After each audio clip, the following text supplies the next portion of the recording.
Hi, this is Hal Ruth with Equalizer 9, and this is your 3-minute drill for the week. What we're going to be talking today about is what you've heard about in the news, the inverted yield curve. I'm going to tell you what it is if you don't know and why you should be thinking about it. So the inverted yield curve simply is this. If we have an axis like this, and this represents yield or rate of yield, and then we have an axis like this, and this represents time to maturity.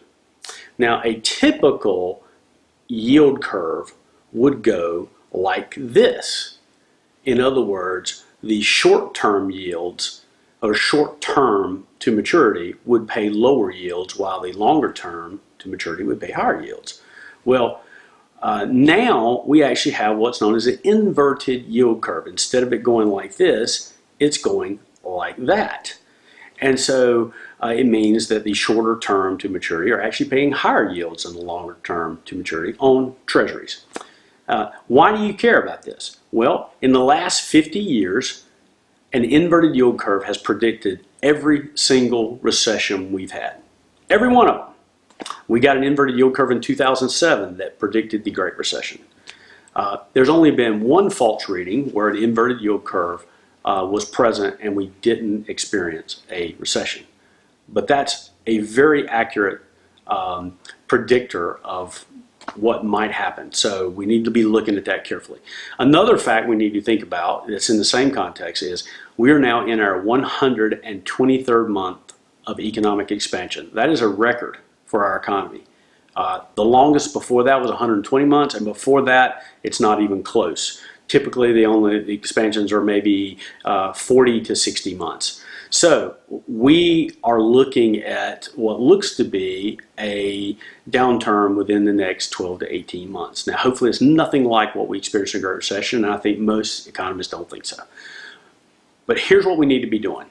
We need to be preparing for that. If you're an AEC firm, here's what you need to be thinking about. One, you need to be working on your backlog right now. Because what we cannot do is be looking for work during the midst of the recession, because we will take higher risk and we will have much lower margins. So we need to go into it with backlog. The other thing we need to be doing is we need to be working on our business development efforts. We need to be working on our ability to have high win rates. Because here's what happens. The companies who know how to win at a high rate are simply not going to participate in the recession. They're going to take work away from the companies who don't know how to win at a high rate. So basically, here's what it is. The industry average win rate is 20%. The elites win at 45%. When you hit a Great Recession or any kind of recession, the average slides for those at the bottom, but does not slide for these, because they take work from these, driving their win rates down. Theirs stay the same. So in other words, if you become really good at business development and how to increase probability of wins, you can basically become sort of recession-proof.